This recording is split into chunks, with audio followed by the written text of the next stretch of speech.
बार जोरदार तालियों से। भारत माता की जय, भारत माता की जय, भारत माता की जय। राष्ट्रीय ध्वज का सम्मान करते हुए, राष्ट्रीय ध्वज का आरोहण करते हुए हमारे रिस्पेक्टेड प्रिंसिपल सर, ये मान हर बार बन रहा है और हमें दिखा रहा है कि इतनी अखंडता विविधता होते हुए भी भारत में एकता है। अनेकता में एकता का प्रतीक ये भारतवर्ष। ये आजादी ऐसे ही नहीं मिली, 100 साल की गुलामी सहने के बाद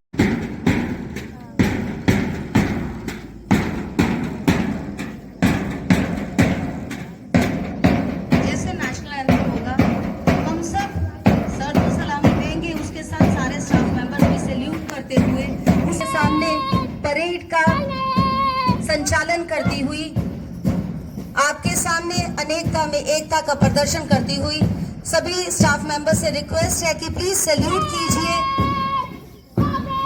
व्यासदेव सर, अच्छा लगेगा सर, सारे कीजिए प्लीज सैल्यूट। हाँ जी, थैंक यू। जब आप बनते हैं वही माया, ये मुश्किलों से समय मिला है जब माँ भारती की सेवा में हम सब आज कार्यरत हैं।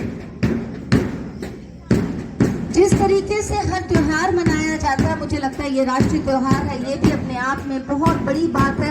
ये तो सब त्योहारों से ज्यादा बढ़ के आना चाहिए, क्योंकि अगर आप देखिए तो इतिहास इस चीज का गवाह है, जिन देशों में राष्ट्रभक्ति नहीं थी वो देश खत्म हो गए, निस्त और नाबूद हो गए। यदि अपने देश की अस्मिता, अपने देश की को खड़ा रखना है तो उसकी पहचान ये तिरंगा ही है। अनेकों विविधताएं होंगी हम सब में।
ਇਸ ਦੀ ਇੱਕ ਖਾਸ ਮਹੱਤਤਾ ਹੈ।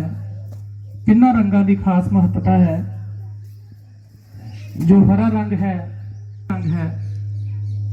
ਉਹ ਬਲੀਦਾਨ ਦਾ ਪ੍ਰਤੀਕ ਹੈ, ਕਿਉਂਕਿ ਇਸ ਆਜ਼ਾਦੀ ਲਈ ਜੋ ਆਜ਼ਾਦੀ ਗੁਲਾਟੀਏ ਸਨ, स्वतंत्रता सेनानी सन, उन्होंने अपनी जाना दे के आजादी जड़ी की है। तो सारे नेशनल एंथम के बाद आपको शुभकामनाएं दी और अब आपके सामने वंदे मातरम, जो एक मुहिम के रूप में जब हम आजादी के दीवाने चलते थे तो उस मुहिम के तहत ये सारी चीजों का, ये मैं कहूंगी एक स्लोगन बन गया, ये एक आम व्यक्ति की आवाज बन गई। तो उसी का एक सॉन्ग आपके सामने लेकर वंदना मान।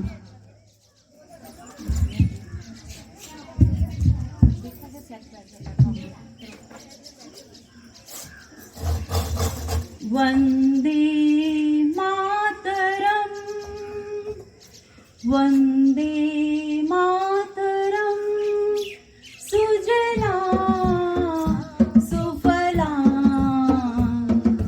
मलयज शीतला,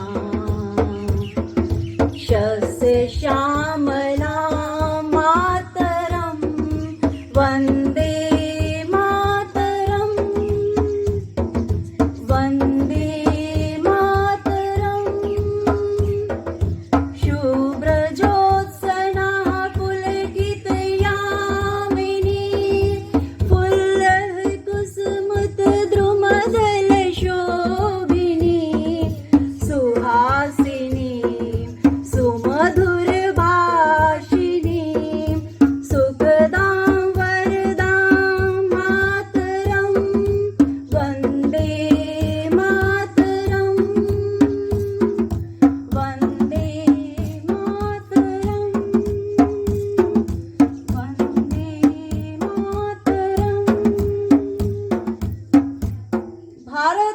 माता की जय, भारत माता की जय, भारत माता की जय। ये नीचे वाले बच्चों का जोश जरा ज्यादा नहीं लग रहा है? बेटे आपसे ही आज़ादी जो है वो ज्यादा हसीन लगती है, और छोटे बच्चों की आवाज ही कम आ रही, सिर्फ स्टेज वाले बच्चे। और एक बार ये नीचे बैठे बच्चे एक बार जोर से बोलेंगे, जिनको आज़ादी पसंद है, जिनको नहीं पसंद वो सिर्फ चुप रहेंगे। भारत माता की जय, भारत माता की, भारत माता की, वंदे मातरम। बात के लिए सबसे पहले यहाँ पे शगुन को बुलाना चाहूंगी, क्योंकि बारिश का भी मौसम कुछ हो रहा है, आज मौसम का मिजाज भी बड़ा खुशनुमा है।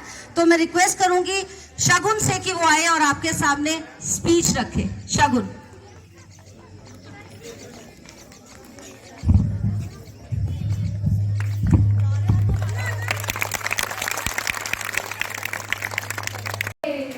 तेरी धूप से रोशन, तेरी हवा पे जिंदा, तू बाग है मेरा, मैं तेरा परिंदा।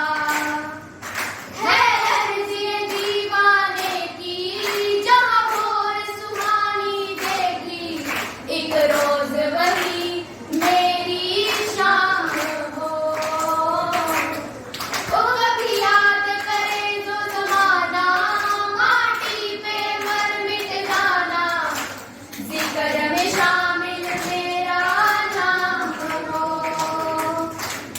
ओ देश मेरे, ओ तेरी शान पे सदके, कोई धन है क्या तेरी धूल से बढ़ के, तेरी धूप से रोशन, तेरी हवा पे जिंदा, तू बाग है मेरा, मैं तेरा परिंदा। आंचल तेरा रहे माँ, रंग बिरंगा, ऊंचा आसमां से रहते हैं जो भी तू चुने। रेशम का हो मधुशाला, या कफन सिपाही वाला, ओढ़ेंगे हम जो भी तू बुने। ओ देश मेरे, तेरी शान पे सदके, कोई धन है क्या तेरी धूल से बढ़ के, तेरी धूल तेरा, मैं तेरा परिंदा। Thank you.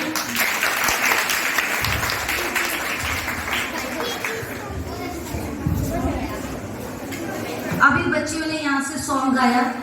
बेटा आजादी के लिए हम सब अपना योगदान इस भारतवर्ष के लिए दे सकते हैं। हर व्यक्ति सरहद पर जाकर नहीं लड़ता, लेकिन हर व्यक्ति की कुछ एक ड्यूटीज होती है। जब हम उन ड्यूटीज को पूरा कर लेते हैं तो अपने आप में देशभक्ति जो है वो पूरी हो जाती है। तो मैं अब सिमरन को बुलाना चाहूंगी। छोटी सी हमारे स्कूल में एक बच्चा गेस्ट आया है। आज मैं आपके सामने एक कविता पेश करने जा रही हूँ, जिसका शीर्षक है तिरंगा। हम तिरंगे के दीवाने हैं, भारत माता की जय जयकार करते हैं। जिसने भारत को आजाद करवाया, उन वीरों को छत छत प्रणाम करते हैं। हम तिरंगे के दीवाने हैं, तिरंगे के शान के परवाने हैं। तिरंगा हमारा अभिमान है, देश के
तेरे लिए।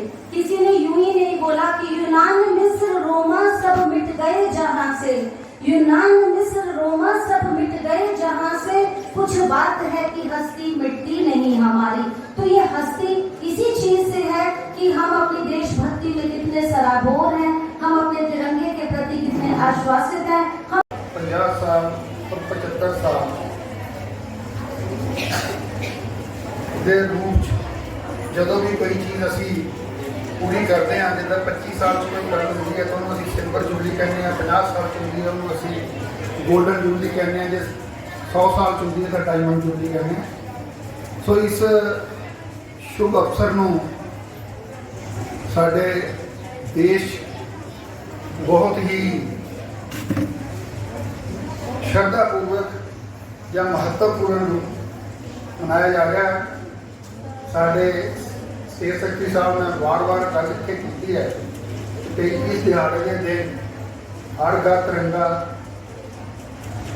ਉਹ ਇਸ ਕਾਰਨ ਹੀ ਸੀਗਾ ਕਿ ਅਸੀਂ ਇਸ ਤਿਰੰਗੇ ਦੇ ਰੂਪ 'ਚ ਤਿਰੰਗੇ ਦੀ ਜਿਹੜੀ ਸ਼ਾਨ ਔਰ ਸ਼ੌਕਤ ਹੈ, ਜਿਹੜੇ ਹੋਏ ਬੱਚਿਓ ਦੀ ਮਹੱਤਤਾ ਦੇ ਬਾਰੇ ਤੁਹਾਨੂੰ ਦੱਸ ਰਹੇ ਹਾਂ। ਅੱਜ ਜਿੱਦਾਂ ਅੰਜੂ ਮੈਡਮ ਜੀ ਨੇ ਕਿਹਾ ਹੈ, ਜੋ ਤੁਸੀਂ ਸ਼ਬਦ ਬੋਲ ਰਹੇ ਹੋ ਉਹਨਾਂ ਸ਼ਬਦਾਂ ਦਾ ਮਹੱਤਵ ਤੁਹਾਨੂੰ ਅੱਜ ਨਹੀਂ ਪਤਾ, ਪਰ ਜਦੋਂ ਤੁਸੀਂ ਅੱਜ ਤੋਂ 5-10 ਸਾਲ ਬਾਅਦ ਇੱਕ ਜ਼ਿੰਮੇਵਾਰ ਪੋਸਟ 'ਤੇ ਵਗ ਜਾਣਾ, ਫਿਰ ਤੁਹਾਨੂੰ ਪਤਾ ਲੱਗਣਾ ਕਿ ਇਹ ਜਿਹੜੇ ਸ਼ਬਦ ਉਦੋਂ ਅਸੀਂ ਕਹੇ ਸੀਗੇ ਉਹਨਾਂ ਦਾ ਮਹੱਤਵ ਕੀ। ਆਜ਼ਾਦੀ ਤੁਹਾਡੇ ਵਾਸਤੇ ਸਾਡੇ ਵਾਸਤੇ ਵੀ ਕਿਹਾ ਜਾ ਸਕਦਾ ਸੀਗਾ ਇੱਕ ਨੋਰਮਲ ਗੱਲ ਹੈ। ਗੁਲਾਮੀ ਔਰ ਆਜ਼ਾਦੀ 'ਚ ਬਹੁਤ ਫਰਕ ਹੈ। ਤੁਸੀਂ ਪੜ੍ਹਦੇ ਹੋ ਸਕੂਲ 'ਚ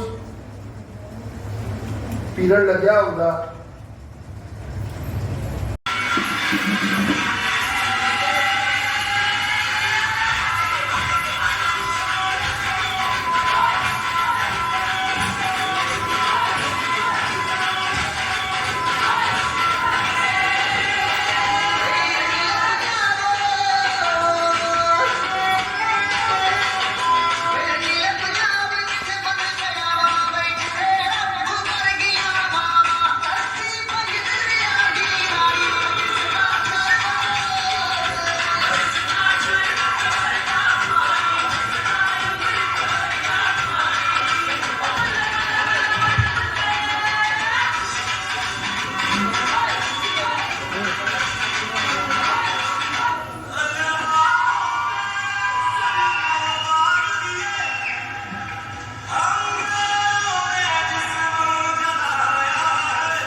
ਅੱਜ ਇਹ ਦਿਹਾੜਾ ਜੋ ਅਸੀਂ ਮਨਾ ਰਹੇ ਹਾਂ,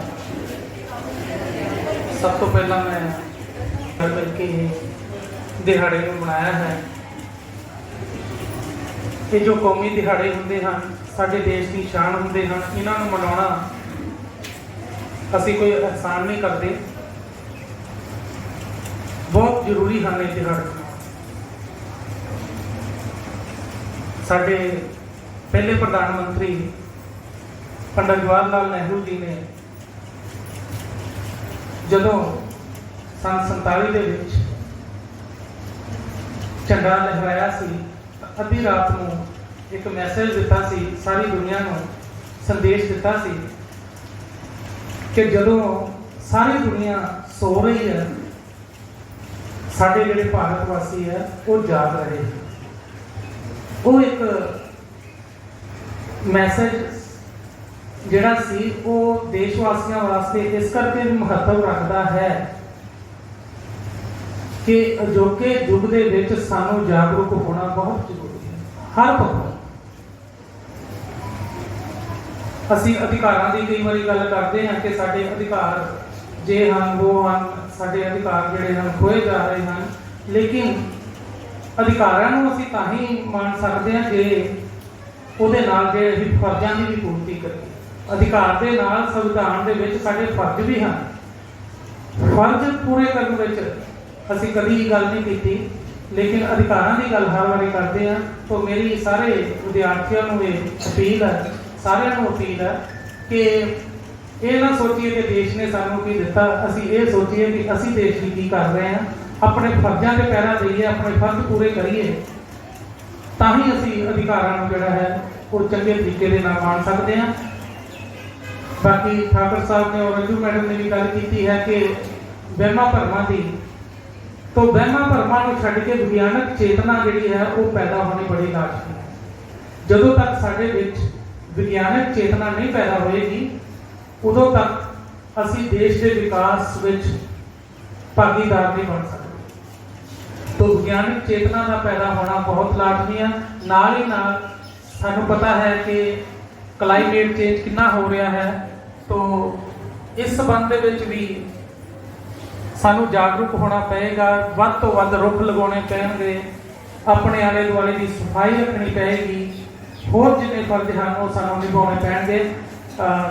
ਇੰਨਾ ਕਹਿੰਦਾ ਹੋਇਆ ਮੈਂ ਸਾਰਿਆਂ ਦਾ ਬਹੁਤ ਬਹੁਤ ਧੰਨਵਾਦ ਕਰਦਾ ਹਾਂ, ਵਿਦਿਆਰਥੀਆਂ ਦਾ ਖਾਸ ਕਰਕੇ ਜਿਨ੍ਹਾਂ ਨੇ ਬਹੁਤ ਹੀ ਵਧੀਆ ਪਰਫਾਰਮੈਂਸ ਅੱਜ ਦਿੱਤੀ ਹੈ। ਆਜ਼ਾਦੀ ਦੇ ਦਿਹਾੜੇ ਦੇ ਵਿੱਚ ਸਾਡੇ ਰੌਣਕਾਂ ਭਰੀਆਂ ਹਨ, तो सारे का ही बहुत बहुत धन्यवाद। Thank you. Thank you principal sir. Time भी बहुत हो गया, लेकिन छोटी सी बात के साथ अपनी बात खत्म करना चाहूंगी कि सर ने यहाँ से बोला कि हम सब बार बार कर रहे हैं कि हम लोगों को रूढ़िवादिता से निकलकर आगे वैज्ञानिक सोच को लेकर चलना चाहिए। लेकिन बेटा अगर मैं आपको साथ में छोटी सी चीज एडिशन करना चाहूँ कि जो हमारे पूर्वज थे वो बहुत वैज्ञानिक थे। उन्होंने हमें ऐसी संकल्पना दी थी कि पानी जो है वो देवता है, क्योंकि हम उसे गंदा ना करें। हवा जो है, वायु जो है वो देवता है, इसे हम इसका शुद्धिकरण करें। उन्होंने तुलसी को एक बहुत पवित्र पौधा माना। आज आप देख लीजिए पूरा विश्व इस चीज के पीछे भाग रहा है। मतलब हमारे जो पूर्वज थे वो बहुत वैज्ञानिक थे, लेकिन हमने उसका केवल एक रूढ़िवादिता भ्रम स्वरूप ले लिया, लेकिन वास्तव में वैज्ञानिकता को नहीं उठाया। हम ऐसे देश में पैदा हुए जहाँ की जिसे सुश्रुत भास्कर, जिसने जीरो की संकल्पना सबसे पहले हमने दी। लेकिन हाँ, हमें अपनी चीजों को भुलाना नहीं आता। हम अपनी चीजों के लिए आगे खड़े होकर नहीं कहते कि ये संकल्पना हमने दी। तो आज इसलिए हम पिछड़ रहे हैं। अपनी गरिमा को, अपने देश की सभ्यता को, अपनी संस्कृति को याद रखिए और बिलीव मी, अगर आप ऐसा करोगे तो कहीं से भी हम पिछड़ेंगे नहीं, हम आगे ही बढ़ेंगे। हम बहुत ही समृद्ध संस्कृति में पैदा हुए हैं जहाँ पे गुरु को पूरे दुनिया को विश्व गुरु का ज्ञान जिसे हमने भारत में दिया, भारत ने ऐसी संकल्पना दी, तो केवल उन चीजों को अडॉप्ट करने की जरूरत है, उनको कायम करने की जरूरत है। अपनी वैभवशाली समृद्ध गरिमामयी पुरातन संस्कृति को सिर्फ अपने आप में उसको जीने की जरूरत जरूरत है, अपने आप में भारत दोबारा से विश्व गुरु के पद पर आसीन हो जाएगा। और 2020 की जो महाशक्ति के रूप में संकल्पना की थी एपीजे अब्दुल कलाम ने, वो आज आपके सामने नजर आ रही है। और आगे का 25 इयर्स आगे का एजेंडा भी पूरा देश का तैयार है। अगर आप बच्चे 25 साल में आपने आगे बढ़ के काम करना है, अपने लिए सोचिए हमने कैसे काम करना है, तो देश अपने आप चलेगा। सर ने यहाँ से फर्ज और ड्यूटीज दोनों की बात की है कि हमारी ड्यूटीज क्या है। यदि एक व्यक्ति अपनी ड्यूटी पूरी कर लेता, दूसरे व्यक्ति के अधिकार अपने आप पूरे हो जाते हैं। अधिकार और ड्यूटीज दोनों एक ही सिक्के के दो पहलू हैं, अलग अलग दो वर्जन है। अगर हम अधिकार मांगते हैं, ड्यूटीज कीजिए, आपके अधिकार अपने आप पूरे हो जाएंगे। अपनी बात को मैं आगे यहीं पे विराम दूंगी और एक बार कहूंगी कि सारे जहां से अच्छा हम बुलबुलें हैं इसकी, भारत माता की मजहब नहीं सिखाता आपस में बैर रखना, हिंदी है हम वतन है हिंदोस्तां हमारा।